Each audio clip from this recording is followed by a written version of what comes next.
Comme vous l'avez constaté sur le document de presse, nous avons posé plusieurs problématiques. D'abord, la problématique de l'utilisation du mot émergence au Sénégal. Je pense que tout est parti du mot plan Sénégal émergent. Maintenant, c'est les femmes de l'émergence, c'est les jeunes de l'émergence, c'est les cadres de l'émergence, etc. Donc, il faudrait qu'on essaie de donner au mot émergence son sens. Parce que nous, ce que nous comprenons par émergence, c'est quelque chose qui apparaît subitement. Ça peut être un fait social, ça peut être un fait économique, comme ça peut être un fait démocratique.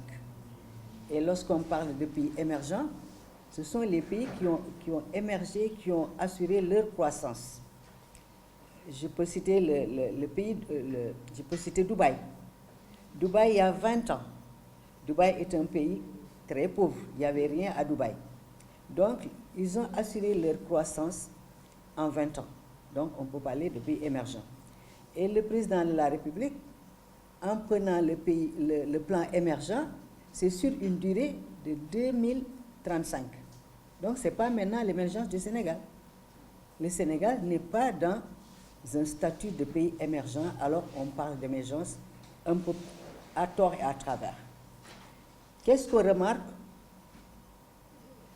On remarque des faits qui progressent. La pauvreté. Nous avons constaté une pauvreté galopante. Nous avons constaté des chômeurs à n'en plus finir. Donc, le nombre de chômeurs augmente de plus en plus. Donc, c'est un constat. Donc, on peut dire qu'il y a l'émergence des chômeurs, il y a l'émergence de la paupérisation, donc il y a l'émergence de la demande sociale. Donc, à mon avis, c'est ce que j'ai constaté comme émergence. Donc, il faut qu'on essaie de donner au mot émergence son sens. Nous avons essayé d'apporter des solutions à ces problématiques. Pourquoi les entreprises sénégalaises ne créent pas de richesse et ne créent pas d'emploi? Nous sommes des entrepreneurs, nous sommes des femmes, chefs d'entreprise, donc nous gérons des entreprises. Donc nous devons participer au développement économique de notre pays. C'est ainsi que nous avons initié un projet que nous intitulons les villages verts. Réalisation des villages verts pour la création de richesses, d'auto-emploi et d'emploi pour les jeunes et les femmes. Qu'entendons-nous par village vert? Vert, c'est parce que nous souhaiterions que ces villages soient électrifiés par le solaire. Donc, nous voulons promouvoir l'économie verte, promouvoir le solaire, l'énergie solaire, parce que nous avons 3000 heures d'ensoleillement par an. Donc, nous pouvons promouvoir le solaire. Et nous avons également constaté l'exode des jeunes, non seulement vers les villes, mais aussi l'immigration accrue des jeunes. Donc, il faut apporter des solutions à ces problèmes. Le problème de l'exode des jeunes qui sont en ville, qui sont des marchands ambulants comme on les appelle, peut-être il n'y a rien qui les retient dans leur fief, dans leur localité. Donc, nous nous sommes dit que nous allons initier un projet qui consiste à aménager les villages existants dans l'objectif de sédentariser ces villages existants et de promouvoir le retour des jeunes en exode ou en immigration. OK? En ce moment-là, vous allez nous dire comment nous allons procéder et comment trouver un financement. Le contenu d'abord de ces villages, la conception. Le contenu de ces villages, nous nous sommes dit que nos villages devront comprendre des logements sociaux. Parce que si vous pouvez promouvoir le retour des jeunes, il faut les loger, il faut leur offrir des logements. Donc, nous nous sommes dit, nous allons prendre en compte la réalisation de logements sociaux. Qui va occuper ces logements sociaux? Ce sont les jeunes et les femmes désireux d'aller entreprendre dans ces villages. Et ces logements sociaux ne seront pas donnés. Nous allons établir des partenariats avec des investisseurs ou avec des banques pour offrir un crédit logement à ces acteurs. Donc ces jeunes doivent bénéficier de crédit logement Parce que quand on est logé, il faut payer son crédit.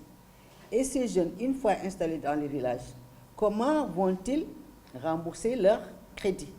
Nous avons prévu d'offrir à chaque acteur, selon son désir, 2 hectares pour ceux qui veulent entreprendre dans l'agriculture, 2 hectares, un bâtiment d'élevage pour ceux qui veulent entreprendre dans l'élevage, l'aviculture, l'aquaculture, etc. Mais nous avons également prévu l'industrialisation qui est un moteur de croissance. Parce que l'industrialisation aussi crée des richesses et des emplois. Il ne faudrait pas produire pour vendre la production brute à l'étranger. Nous allons, si on le fait, on tombe sur ce que le président Senghor appelait la détérioration des termes de l'échange. Et là, l'huile d'arachide qui est importée ici coûte beaucoup plus cher que notre arachide qui est exporté. Et il y a d'autres aussi produits à base de cet arachide-là. Donc je crois qu'il vaut mieux prévoir le offshoring. Ces entreprises qui nous achètent notre production, nous pouvons leur dire, amenez-nous vos technologies, produisons ensemble ici dans le cadre d'un partenariat gagnant-gagnant. L'autre jour, j'ai regardé une télévision et j'ai entendu un journaliste dire qu'à Dubaï, si vous voulez investir, il faut un partenaire local. Mais ça se passe exactement au Sénégal, c'est une loi. La loi est sortie, la loi est promulguée. Lorsqu'un étranger arrive ici, il lui faut un partenaire local. Donc il faudrait que les journalistes aussi puissent aller prendre la loi et la mettre peut-être à la disposition du public. Donc lorsqu'un partenaire arrive, il lui faut un partenaire local. C'est exactement ce qui se passe ailleurs.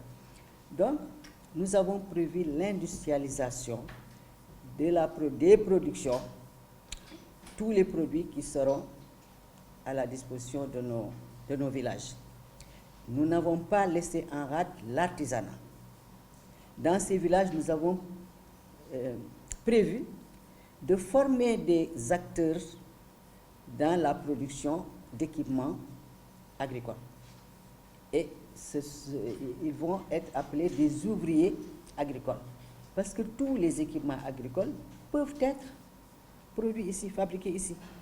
Et ce sera une catégorie d'emploi dans ce secteur de l'artisanat. Nous avons prévu également de réduire la fracture numérique entre les jeunes des villes et les jeunes des communautés rurales. Pour réduire la fracture numérique, il faut des centres dans l'éthique. Par exemple, nous avons prévu dans chaque village au moins un centre digital afin que les jeunes puissent accéder à l'informatique, aux technologies de l'information et des communications. Et nos centres seront également électrifiés par le solaire. Donc nous n'avons rien oublié dans ces villages-là. Toutes les activités créatrices de revenus sont prévues dans ces villages. Nous sommes à 1500 tonnes. Et je pense que la promotion de l'aquaculture, il n'y a que les femmes qui puissent porter cette promotion de l'aquaculture. Donc j'ai invité les associations, des ministères, des organes de presse, des directions, des structures à se constituer en GIE. Au niveau de leur association, elles peuvent créer des GIE. Et chaque GIE pourra porter un projet de production de poissons, un projet de culture de poissons, un projet d'aquaculture. Parce que nous avons besoin du poisson pour notre meilleure santé, nous avons besoin aussi de poissons qui se fait rare et trop cher. Le poisson n'est plus à notre portée, donc nous devons ramener notre poisson